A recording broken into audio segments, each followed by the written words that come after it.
hidrato de carbono o me tengo que meter por ahí a explicar desde lo básico básico? ¿Sí? Bien. Entonces, los hidratos de carbono, que son sustancias químicas que cuando el cuerpo las incluye, las rompe y conforman algo que se llama glucosa o fructosa o lactosa, viajan a través de la sangre, golpean, vamos a hacerlo práctico, la puerta del páncreas, y el páncreas le dice, bueno, toma, acá te doy insulina. Esa insulina, siempre y cuando no haya una patología, ¿sí?, la va a agarrar a la glucosa y le va a permitir que se direccione o hacia el cerebro, o hacia el músculo, o hacia el hígado, ya sea para funcionar en ese momento, o almacenarse como glucógeno, que quizá esta palabra a muchos les suena, para ser utilizada en un momento posterior. Pero si el paciente tiene una insulinoresistencia, una diabetes tipo 1 o tipo 2, o el paciente tiene una mala utilización de los hidratos de carbono, hay que tener cuidado porque esta hormona no está funcionando bien y el exceso de hidratos en ese paciente puede generar formación de grasa, complicaciones a nivel del tejido adiposo, ¿sí?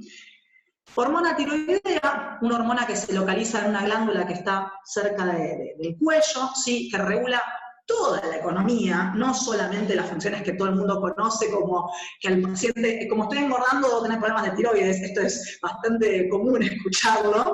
No, en realidad regula todos los órganos, y algo que es muy importante es entender que cuando una glándula no funciona bien, hay otra glándula que está yendo a hacer ese trabajo que ella no está pudiendo. Entonces, siempre que hay una alteración hormonal, tengo una paciente, por ejemplo, hipotiroidea, seguramente, si no está bien regulada esa función, hay otro órgano que está fallando o está tomando o haciéndose cargo de ese trabajo que quedó pendiente. Piénsenlo como cuando algún compañero de trabajo o de facultad falta y alguien tiene que ir a hacerse cargo del trabajo que se dejó. Bueno, es lo mismo en el cuerpo, ¿sí? Marco los estrógenos como también se puede hablar de testosterona y de otras hormonas, pero el estrógeno es porque la mujer, más allá de que ya somos complicadas por naturaleza, en este caso, hormonalmente somos más complicadas. Y entrenar mujeres, y esto lo he escuchado muchos profesores masculinos que dicen que es muy difícil entrenar mujeres, es cierto, y no solo por el carácter que tenemos, sino porque hormonalmente tenemos un problema que tiene que ver con que el estrógeno, ¿sí?, va a modificar la capacidad de fuerza de la mujer. Entonces, no es lo mismo entrenar a una mujer que esté en estado de menopausia. Bueno, alguien está haciendo unos dibujos muy interesantes en la pantalla, así que no sé, Marian, si eso se puede regular. Te decía que el estrógeno no solo va a regular la capacidad muscular, sino que una mujer menopáusica, en una mujer que esté embarazada, o una mujer que esté por indisponerse, esto es para los que entrenan mujeres, van a ver que su capacidad de rendimiento es menor, ¿sí? Y que encima en esas fases necesitan quizás más aporte de proteínas que un paciente por ahí hormonalmente más regulado, ¿sí? Y la hormona quizás más importante en el deporte, que es el cortisol. ¿Por qué? Porque no solo es una hormona de estrés, y el deporte es un estrés para el cuerpo. ¿Por qué? Porque yo estaba en un estado de reposo tranqui, me pongo en movimiento, le exijo un cambio al organismo, un gasto mayor, se dispara este cortisol, y esta hormona es una hormona catabólica. ¿Qué significa? Rompe. Rompe por excelencia. Por eso, pacientes que estén extremadamente estresados o con niveles muy elevados de cortisol, probablemente puedan sufrir desgarros, fracturas, lesiones por estrés. Por eso es muy importante el descanso y regular esta hormona que se puede medir en sangre, ¿eh? Esto lo aclaro. Y además se acomoda con la alimentación. Esto no me quiero quizás meter mucho porque por ahí no sé si son todos profes y no sé hasta dónde quizás entienden de sistemas energéticos, pero sí me parece nombrarlo para que el profesor pueda entender lo que voy a explicar después de nutrición deportiva. Un sistema energético es como un sistema de consumo de energía, ¿sí?, que nuestro cuerpo lo tiene dividido. Esto en realidad no es tan así, pero vamos a explicarlo de forma fácil, como en switch off, digamos, prenden uno, apagan otro, que te va diciendo, bueno, movimiento explosivo, consumimos energía de acá, movimiento más intermedio, energía de allá, movimiento que dura más tiempo. Piénsenlo, y siempre explico a mis pacientes por ahí esto de que nuestro cuerpo es como un auto que tengo que cargarlo una determinada cantidad y calidad de nafta, o sea, no todos los autos llevan la misma nafta y el mismo tipo, y que esa cantidad que le voy a poner tiene que soportarme los diferentes cambios de ritmo que va a tener el auto en ciudad, porque cualquiera que maneja sabe que en ciudad, en primera, segunda, freno, gasto más que quizás cuando lo saco a la ruta a una velocidad constante, y que encima esa cantidad de nafta tiene que aguantar para una determinada cantidad de kilómetros, ¿sí? Esto lo explico porque ahora vamos a hablar de los tiempos de la alimentación y me parece súper importante que entiendan, quienes son profes, que si ustedes saben en qué sistema energético está trabajando su deportista, van a entender qué le tienen que potenciar a la alimentación. ¿Se va entendiendo lo que quiero explicar? Si yo sé que yo gasto, porque tengo un deporte más anaeróbico a láctico, más bien explosivo, ejemplo, soy tenista, y en un saque de tenis, que es un movimiento súper anaeróbico a láctico, explosivo, bueno, voy a entender que está entrando más que nada en esta columna de sistemas energéticos, después les paso este power para que les quede, donde yo sé que en realidad voy a necesitar incorporar más cantidad, por ejemplo, de fosfocreatina. Entonces, voy a ver de dónde sale esa creatina, de dónde sale esa fosfocreatina en los alimentos, cómo el cuerpo las metaboliza y de qué manera puedo aumentar las reservas a mi paciente o a mi deportista para que cuando la necesite, el cuerpo diga, ah, listo, lo tengo acá, lo saco y lo uso, ¿sí? Entonces, ¿de qué va a depender cómo organicemos principalmente esa intensidad del entrenamiento? Bueno, qué sistema energético usa, o sea, basado en qué intensidad, cuánto tiempo lo usa. Sepan que muchas veces se entrecruzan los sistemas energéticos. Un tenista, vuelvo al ejemplo, usa los 3 sistemas energéticos de manera constante, porque por momentos tiene momentos explosivos, por momentos tiene momentos completamente anaeróbicos, en otros momentos es más de resistencia. Entonces, quizás en ese deportista tengo que hacer hincapié en los 3 sistemas. Lo del sexo tiene que ver, obviamente, antes de que hagan otro dibujo en la pantalla, tiene que ver exclusivamente con que lo que explicaba recién, de que hombres y mujeres necesitamos sustratos distintos porque rendimos diferente al momento de un deporte. Y obviamente el nivel de hidratación y de ingesta previa con la que un paciente ingresa a una actividad también son claves para ese rendimiento. Entonces, ¿cuál es la importancia de la nutrición? Y esto es también como hablaba al principio con los suplementos. A veces no más es mejor. O sea, yo puedo tener un paciente que tenga una dieta que no es adecuada, pero además no se entrene bien y su performance va a ser la que tenía porque en realidad no está modificando nada. O puedo tener un paciente que se entrene 4 veces por día, triple turno, o que tenga por ahí una sobrecarga muscular, pero la dieta no permita recuperar ese daño físico y por ende va a bajar su rendimiento deportivo. O puedo tener un acomodo de ambos, donde obviamente es el objetivo y es lo que vamos a intentar charlar ahora de que la cantidad, calidad, tipo de entrenamiento esté acorde con la cantidad y tipo de hidratación y alimentación. Entonces, arranquemos con los principios básicos de la nutrición deportiva. ¿Cuál es el objetivo de alimentar a un deportista? Mantener un correcto nivel energético, o sea, que no le falte al menos al inicio de la actividad la cantidad de energía suficiente para poder enfrentarse, que puede incluir la cantidad de macronutrientes necesarios. Macronutrientes son proteínas, grasas, hidratos de carbono, o sea, que tengan la cantidad de cada uno de ellos que su deporte necesita. Que se mantenga hidratado. Esto es súper importante porque muchas veces no le damos importancia a la hidratación ni previa ni durante, y le dan importancia a la hidratación posterior, que es cuando finalizó la actividad y ya el cuerpo se fatigó, perdió sodio, potasio, magnesio, se acalambró, generaste la posibilidad de un desgarro. Entonces es más que importante entrar correctamente hidratado y la hidratación intraesfuerzo, que ahora también les voy a dar algunos datos de cómo debe ser.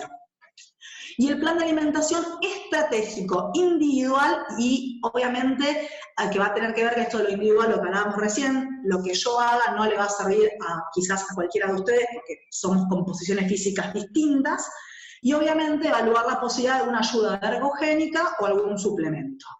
Entonces, ¿se diferencia la dieta de entrenamiento versus la dieta de competencia? Sí, claramente, no es lo mismo preparar un paciente con antelación para un determinado evento deportivo, a ver, corredores, algo muy común hoy, sobre todo en Mar del Plata.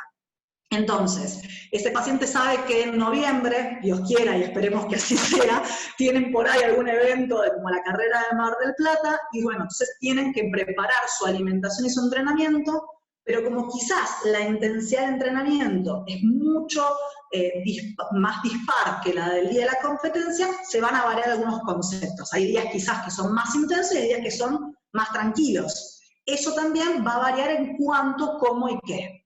Entonces, ¿qué busco en la dieta de entrenamiento? Que alcance el rendimiento objetivo por el entrenador. O sea, si se planteó un X objetivo ese día, que con la alimentación pueda al menos no sentirse muerto al final de la misma. Esto para mí es clave, que se favorezca la recuperación. Algo que pregunto mucho es si se sienten que recuperan más rápido cuando acomodan la alimentación. Y es lo primero que se ve. Lo primero que se ve cuando acomodaron sus ingestas no es tanto que rindan mejor, sino que te dicen, ¿sabes que cuando tuve que entrenar al día siguiente sentí que podía volver de nuevo y estaba bien? Eso es lo más importante.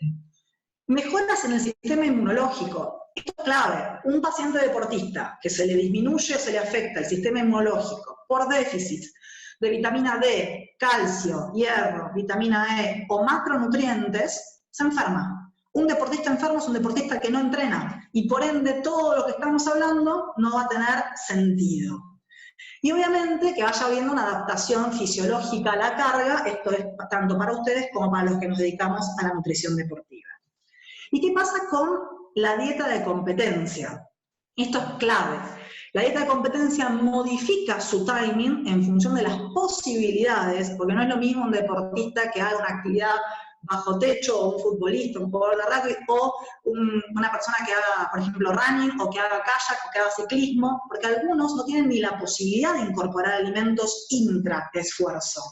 Y eso está bueno que después lo charlemos para que vean cómo se modifica eso. Y lo importante es que nada se improvisa, sobre todo el día de la competencia. Nunca prueben cosas nuevas el día que van a competir, porque no saben cómo lo va a absorber el intestino, no saben cómo lo va a absorber el organismo. A mí me pasa de que a veces tengo un montón de pacientes que por ahí dicen, me dijeron que consumiera un gel porque iba a mejorar mi capacidad de glucosa durante el rendimiento. Y por ahí hacen una carga de azúcar que el intestino no estaba acostumbrado en el medio de una carrera, y les aseguro que van a cortar la carrera porque el intestino le va a decir, vamos para otro lado porque no puedo seguir corriendo en esta dirección, ¿sí? Entonces, nada se improvisa, eso es súper importante. Entonces, puntos claves para reducir esto y ya entrar en cómo se divide la comida. Identificar cuáles son los factores que le limitan el rendimiento del deportista, si tiene que ver con algo hormonal, si tiene que ver con algo nutricional, con algo del cansancio, o simplemente es una cuestión de que el deporte quizás no es adecuado. Establecer objetivos, esto siempre es para mí y para todos ustedes, que tengan en cuenta la realidad del paciente, dónde está, qué hace, qué posibilidades tiene, e idear estrategias que le permitan alcanzar esos objetivos sin volvernos locos, ¿sí? Creo que algo clave es entender que tampoco pueden estar todo el tiempo pensando en, tenía que comer esto, tenía que hacer esto otro, tenía que llevarme. Bueno, siempre resolver cosas también sobre la marcha, con lógica, está bueno para quitarles estrés al momento de esta actividad. Entonces, entiendan que el rendimiento y la nutrición va a depender, el requerimiento, no solo del tipo de entrenamiento, de las fechas de competencia, sino también del estilo de vida que tenga, y lo que siempre marco es factores fisiológicos y físicos. Esto es clave. Paciente diabético, hipertenso, paciente celíaco, paciente que tenga lesiones previas, todo van a hacer que modifiquen mis indicaciones. Y entonces, quiero ir a esta parte y es en lo que más me quiero centrar para no aburrirlos, y después vuelvo a ver cómo abro para ver si hay alguna pregunta. Tiempos de la alimentación. La alimentación se divide en etapas, en estadios y en tiempos cuando hablamos de un deportista o de alguien que realiza un deporte.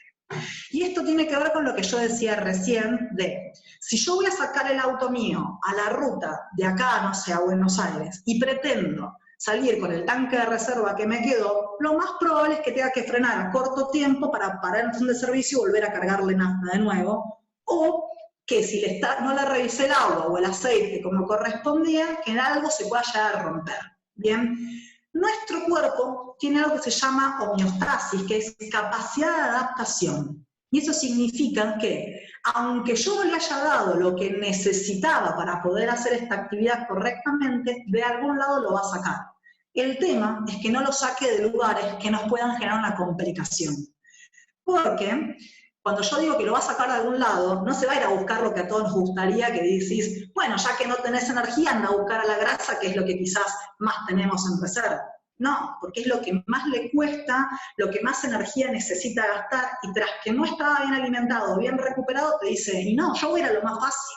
Y lo más fácil es romper masa muscular. Entonces, si no lo preparé como corresponde, por ahí sigo rindiendo, pero a costas de romper mi propia masa muscular, elevar sustancias químicas de estrés y generar posibilidades de lesiones, hasta incluso a veces de difícil recuperación. Entonces, ¿qué busca el ejercicio previo de los primeros tiempos? 3 cosas, por si esto lo quieren tomar como importante. Lo primero es respetar el tiempo de digestión. No es lo mismo una comida que se digiera en 20 minutos que una comida que se digiera en 1 hora, hora y media, 2 horas. ¿Cuántos que tengan alumnos a cargo les habrán dicho que por ahí comieron 5 minutos antes de entrar en la actividad y empiezan a entrar y dicen como, siento que no lo digerí o que me siento pesado? Bueno, cada alimento tiene algo que se llama tiempo de digestión. Hay alimentos que requieren entre 30 a 45 minutos, 1 hora. Las carnes rojas suelen ser lo que más tardan en digerirse. Por eso muchas veces algo que les quede alejada esa comida es lo que más se evita antes de una disciplina, sea cual sea, de fuerza, de resistencia, potencia. Y también se evalúa esto que, ¿saben cuándo lo vemos mucho en chicos, sobre todo niños que van al colegio y después tienen que entrar quizás a hacer alguna actividad y salieron del cole y tienen poco tiempo para comer? Clave darle soluciones al deportista o a quien esté a cargo de cómo acomodar esa comida previa para que lo que estén poniendo les dé la energía suficiente, pero que haya sido absorbido como corresponde y metabolizado para estar disponible en el músculo, en el hígado o donde tenga que estar al momento de iniciar la actividad. ¿Vamos bien? Entonces, tiempo de digestión, que el alimento se digiera en el tiempo previo a la actividad, que pueda ser de fácil adquisición y sobre todo, ¿sí?, que ese alimento tenga una lógica con lo que se va a gastar. Y ahí entra en la diapositiva anterior del sistema energético. Si el paciente va a hacer una actividad quizás más de resistencia, tendré que hacer un poco más de hincapié en los hidratos de carbono. Si el paciente hace una actividad más de fuerza o potencia, una incidencia más por ahí en las proteínas y en las grasas. O si va a ser más explosivo en alimentos por ahí de glucosa de rápida absorción. ¿Sí? Y otro de los puntos que yo decía, que era la hidratación, también es importante, que acá lo marcamos. ¿Por qué? Porque un cuerpo tiene que llegar con la cantidad de hidratación justa, esto se calcula por peso, por calidad de orina, hay varias formas de calcularlo fácil, pero además de dar la capacidad justa de hidratación, esa hidratación debe cortarse 30 minutos antes de iniciar la actividad, por una cuestión de que el riñón pueda depurar la carga de agua o de líquido que se le dio, para no tener que cortar en el medio de la actividad por una necesidad fisiológica de orinar, ¿sí?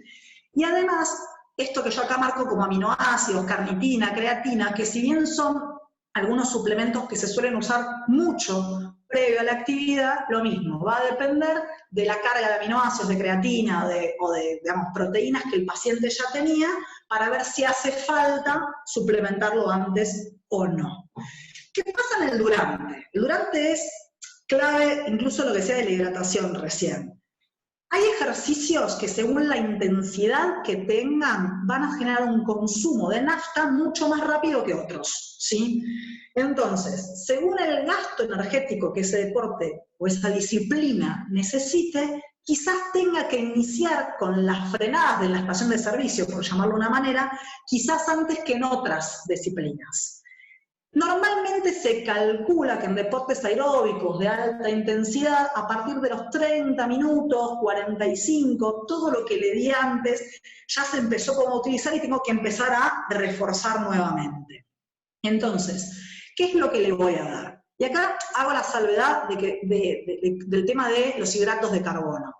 No sé si alguno ha tenido contacto con gente que haga deportes de largas distancias o de endurance como ciclismo, running, por ejemplo, nadadores, que quizás meten mucho glucosa o hidrato de carbono sola y exclusivamente durante, y entiendan que el cuerpo no gasta solo azúcar durante el tiempo del ejercicio.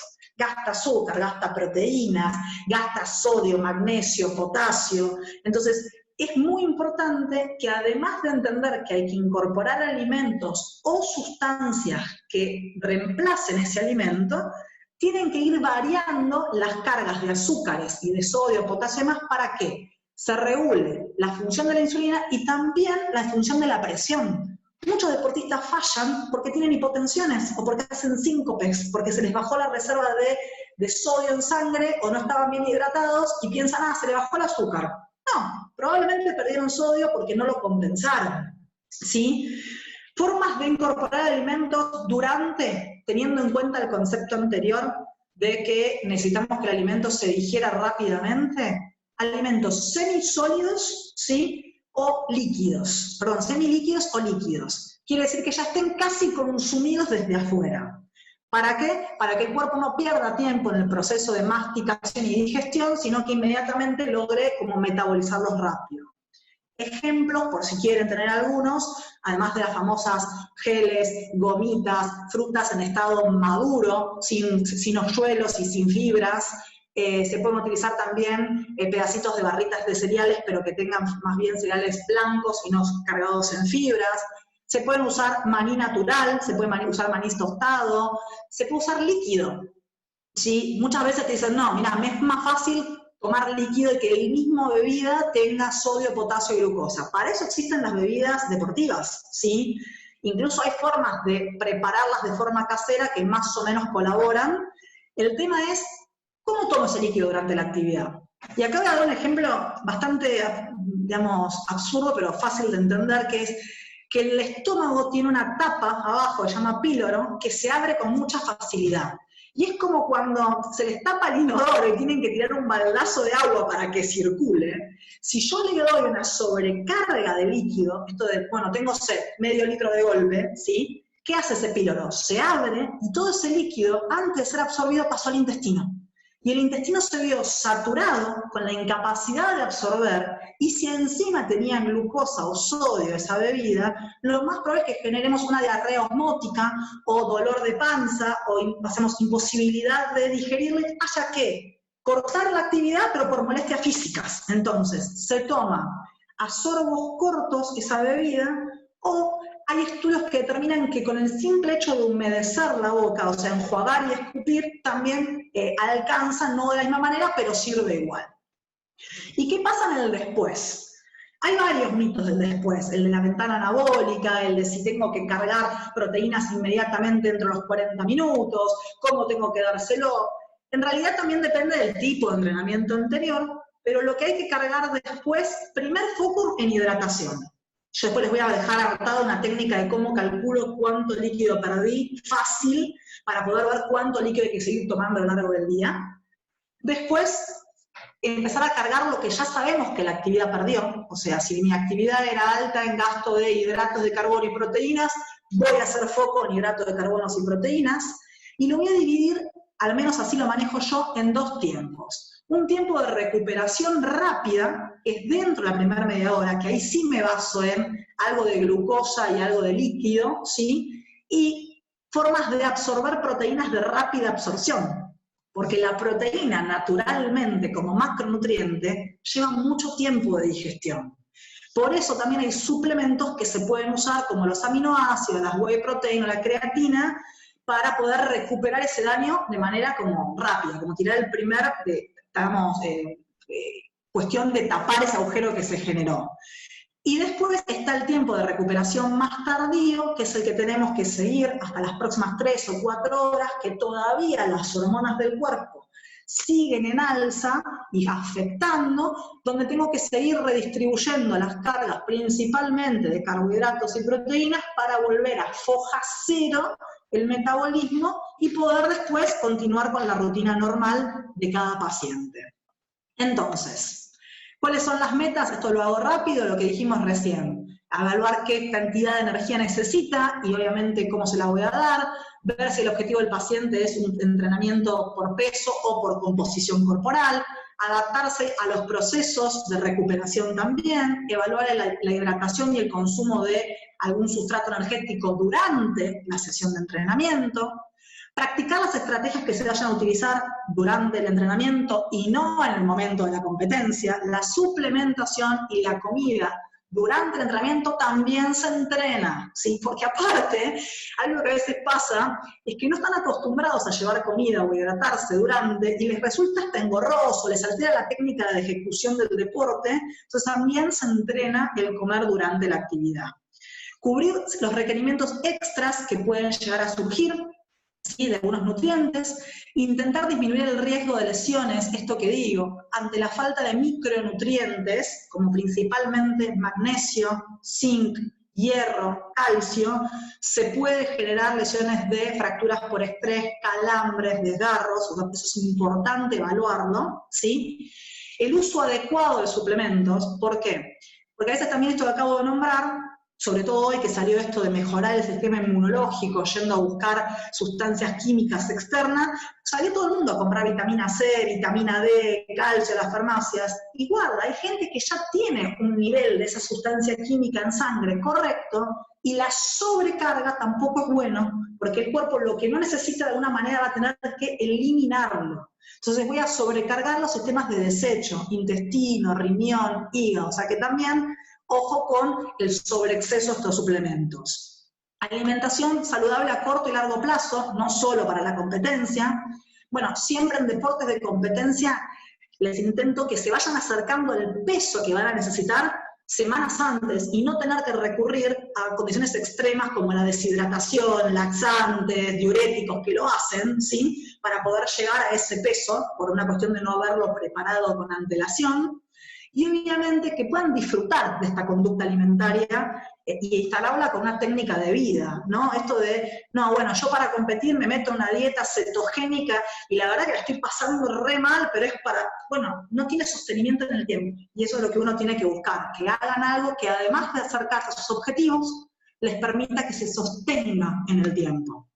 Entonces, eso era para el durante, pero en la competencia siempre tienen que, previa a la misma, optimizar las reservas energéticas. Otro día podremos hablar de lo que es la reserva de glucógeno, técnicas para las reservas musculares para estar más disponibles el día del entrenamiento, maximizar las reservas de hidratos de carbono, optimizar los niveles de hidratación, esto del consumo que hemos hablado de hidratos o líquido intraesfuerzo, ¿sí? Consumir los alimentos y los fluidos antes y después, pero sin provocar patologías intestinales, promover la recuperación luego de la competencia, porque ¿qué pasa? Y esto es clave. ¿Cuántos de ustedes han visto un deportista que terminó de competir y se cruzó a, no sé, a McDonald's a comer una hamburguesa? Y ese fue su fin de llegué a mi meta, ahora me clavo de este plato de papas fritas. Sí, buenísimo, es una satisfacción inmediata, pero deportivamente no hubo ninguna técnica correcta aplicada. Bien, entonces, para ir finalizando, quiero que les quede por ahí un poco en claro esta, que los deportistas, esto es una especie de hipótesis que siempre planteo, que es, ¿los deportistas se alimentan todos correctamente para el logro del máximo rendimiento? No, la mayoría en general, y para no ser, digamos, englobar a todos, pero la gran mayoría no tiene prácticas adecuadas, ya sea porque no tienen conocimientos, porque tienen excesos de mitos, hay tanta información circulante y mucha no basada en fundamentos científicos, por creencias, porque alguien lo hace, entonces como él lo hace y le funciona, yo también lo implemento, porque no saben identificar sus propios requerimientos, muchos no saben qué es lo que realmente les está faltando, porque tienen un conflicto que, cuando yo hablo aparente de meta nutricional, es creo que quiero esto, pero no estoy tan seguro de que este sea mi objetivo. El estilo de vida complicado, hay muchas personas que viven con trabajo, o sea, hay muchos que no somos deportistas de élite, o sea, que trabajamos, estudiamos, entrenamos, criamos chicos, y todo eso va a modificar la forma en la de entrenar y alimentarse, o que el recurso socioeconómico sea insuficiente. Esto es importante, hay veces que uno plantea, no, tenés que comer proteína, y por ahí no pueden comprarla. Entonces eso también es ver cómo se lo reemplazás para que no le falte ese macronutriente, pero pueda adaptarse a su realidad. Entonces, lo que un deportista coma o beba siempre va a afectar su peso, su composición corporal, su estado de hidratación, cuán disponibles estén las sustancias energéticas antes, durante o posterior del entrenamiento y competencia, cómo se adapten a ese entrenamiento, cómo se recuperen posterior a este esfuerzo. Esto es clave, su estado inmunológico, por ende, lo que un deportista coma o toma va a afectar obligatoriamente su rendimiento y su salud. Y en último, lo que quiero plantearles es que, particularmente, por más que me dedique a este área, para mí es muy importante centrar a cualquier deportista o atleta como el eje central al momento de analizar cuáles van a ser sus necesidades y trabajar de manera interdisciplinaria. No todos sabemos todos, no todos la tenemos clara en todas las áreas, e incluso quienes estamos supuestamente capacitados en determinadas áreas, muchas veces, y soy de ellas, consultamos a otros profesionales por dudas específicas. Y eso no te hace menos profesional, sino que te hace poner en foco al atleta, que es quien tiene que estar en el medio, porque lo que buscamos es no dañar, sino mejorar. Bueno, espero que haya sido de ayuda y que les haya quizás servido un poquito esta información. A ver, ahí está. Hay que compartir pantalla. Sí, perfecto. No sé si alguien quiere preguntar algo en particular.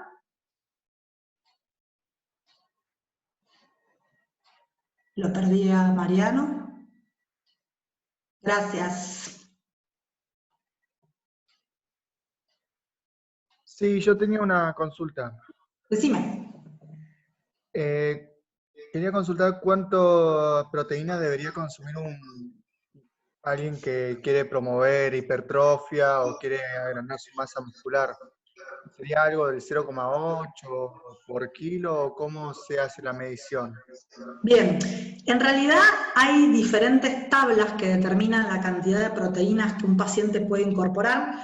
Todo lo que tenga que ver con superávit es aumento del consumo calórico para la ganancia, ¿sí? En proteínas depende también del grado de ruptura que va teniendo esa proteína. 0,8, imagínate que se lo estamos dando a un paciente con lesiones renales. En realidad, en volumen, se suele calcular por encima de 1,5, 1,8 gramos por kilo de peso. Y hay estudios, sobre todo en deportistas de, digamos, hipertrofia, de aquellos que compiten en categorías de fitness, que llegan hasta 2,5, 3 gramos de proteína por kilo. Obviamente hay que evaluar función renal porque no todos lo pueden, pero se puede llegar a ese valor.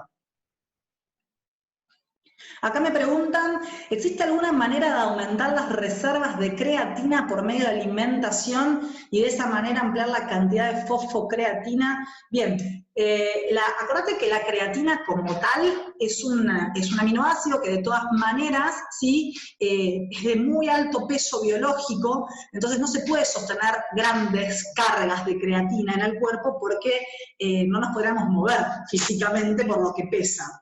Pero una dieta rica en aminoácidos y una dieta rica en proteínas completas, ¿sí? Vaya a empezar a mejorar esa reserva de creatina muscular.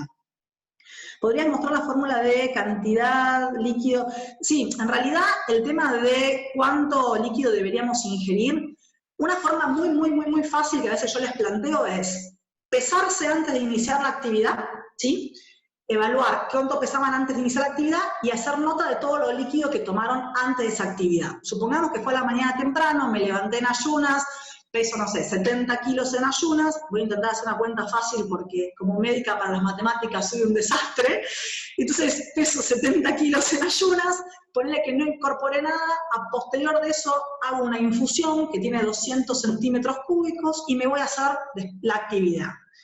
Hago la actividad, durante la actividad tomo nota de lo que fui incorporando de líquido, supongamos que incorporé 1 litro, ¿sí? Entonces hasta ahí ya tengo 1,2 litros arriba, y cuando termina la actividad me peso. Cuando me vuelvo a pesar a terminar la actividad, peso 69. No es que perdí 1 kilo de peso, esto es súper clave. En realidad perdiste 1 litro de agua más ese 1,2 litros que incorporaste. Entonces, en realidad perdiste 2,2 litros de líquido durante la actividad. Y eso es lo que tienen que recuperar con infusiones o con líquido de manera paulatina a lo largo del resto del día, en las 24 horas subsiguientes. ¿Se entendió eso? Sí, bien. Acá me preguntan, gracias, Caro, no sabía que estabas, un beso.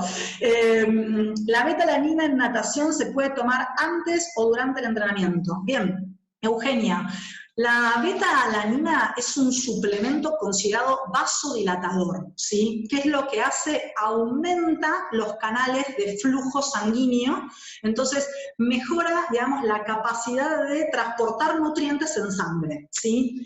La beta-alanina se calcula por peso, esto lo quiero aclarar porque he visto planes y he visto, digamos, estudios que a veces todos usan una cantidad, digamos, convencional, y en realidad se calcula como 0,03 gramos por kilo de peso, y se suele tomar antes porque el objetivo es aumentar el flujo sanguíneo previo a la actividad para que mejore la circulación. En el durante se utilizan otros suplementos, no tanto la beta-alanina.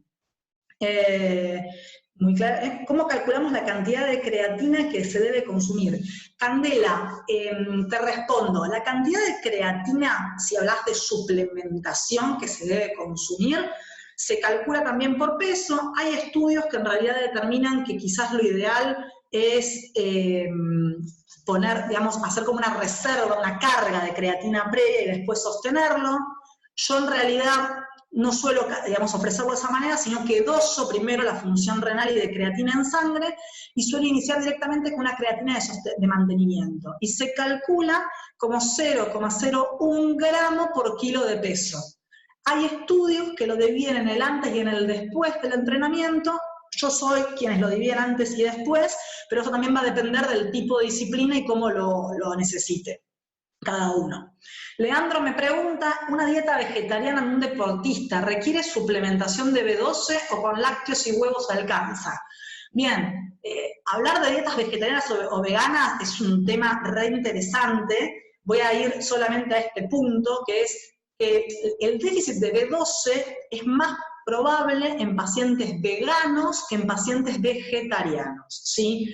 Pero la B12, quienes consumen lácteos, normalmente no necesitan, digamos, suplementación porque vienen reforzados los lácteos en esta vitamina. También la B12 la obtienen del polen, de la soja, del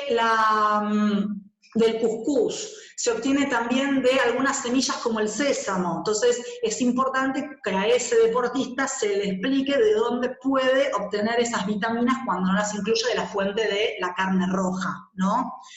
Dosis de la beta-alanina, Miguel, te las repito, sí, es 0,03 gramos por kilo de peso. Quería consultarte por la alimentación previa a un fondo o carrera de larga duración en mujeres.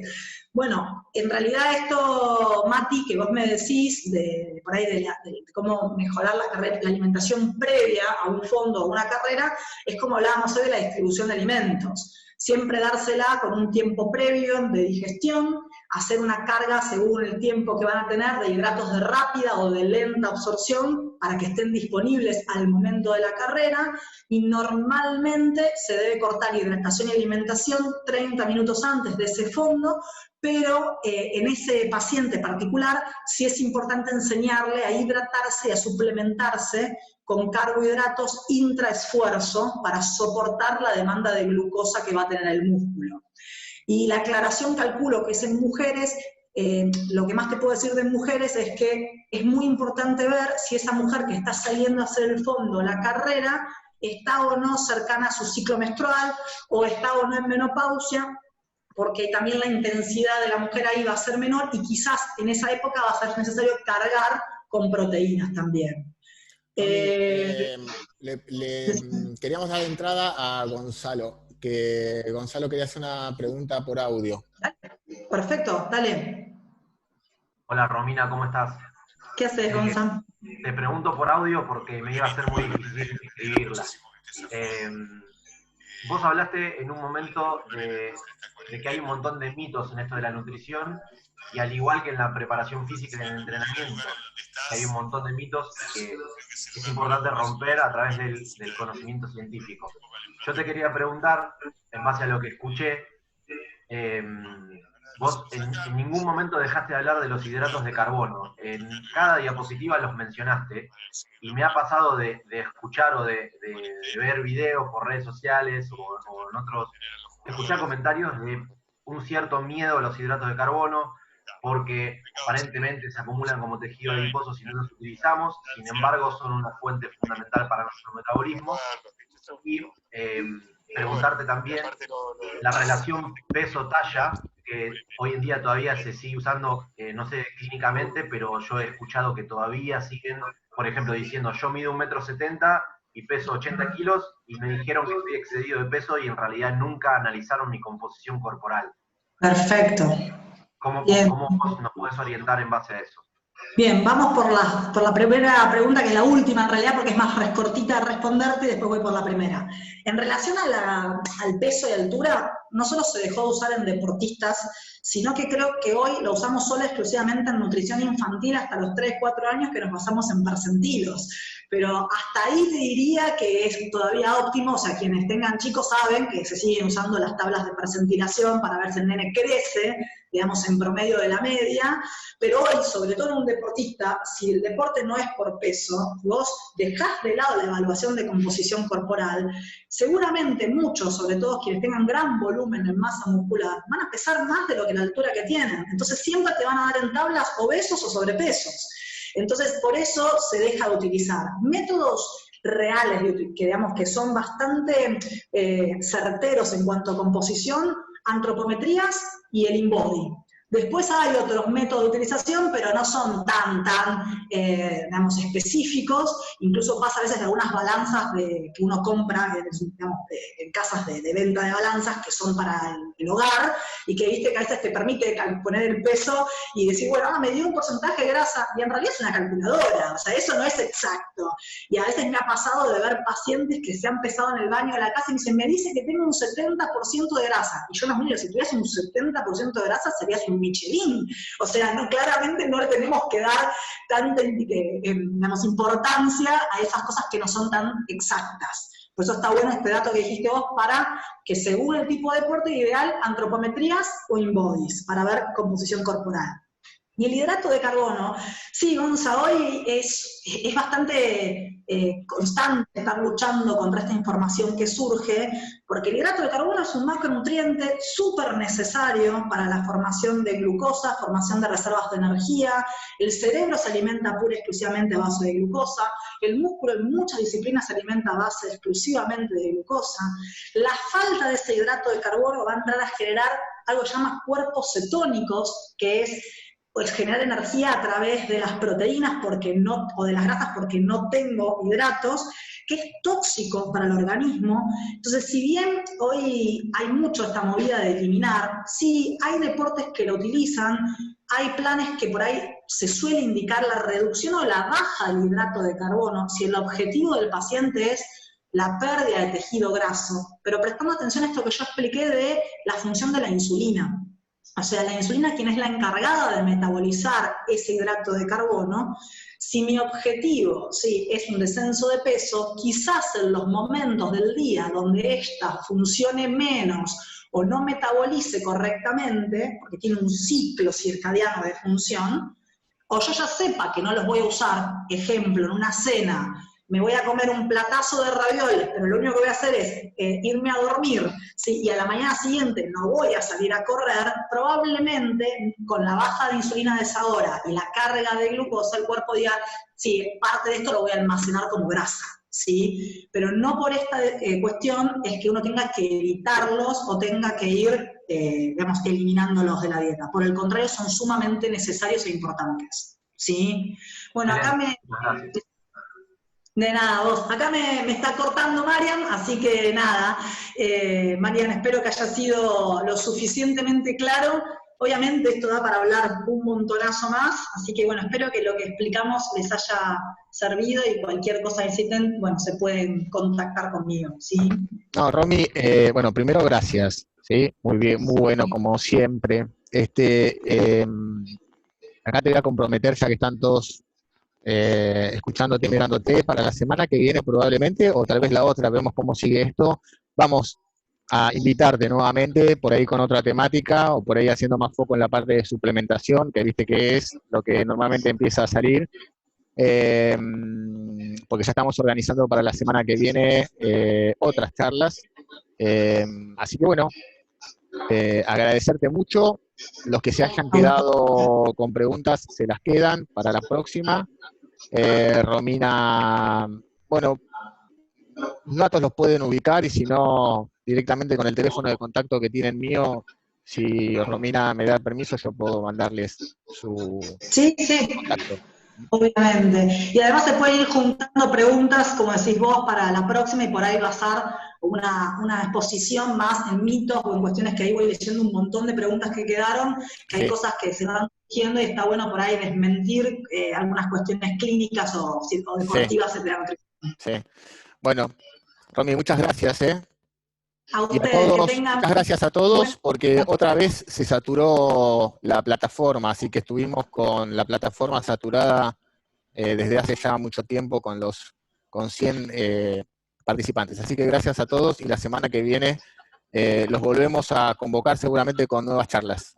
Gracias, Romy. Gracias.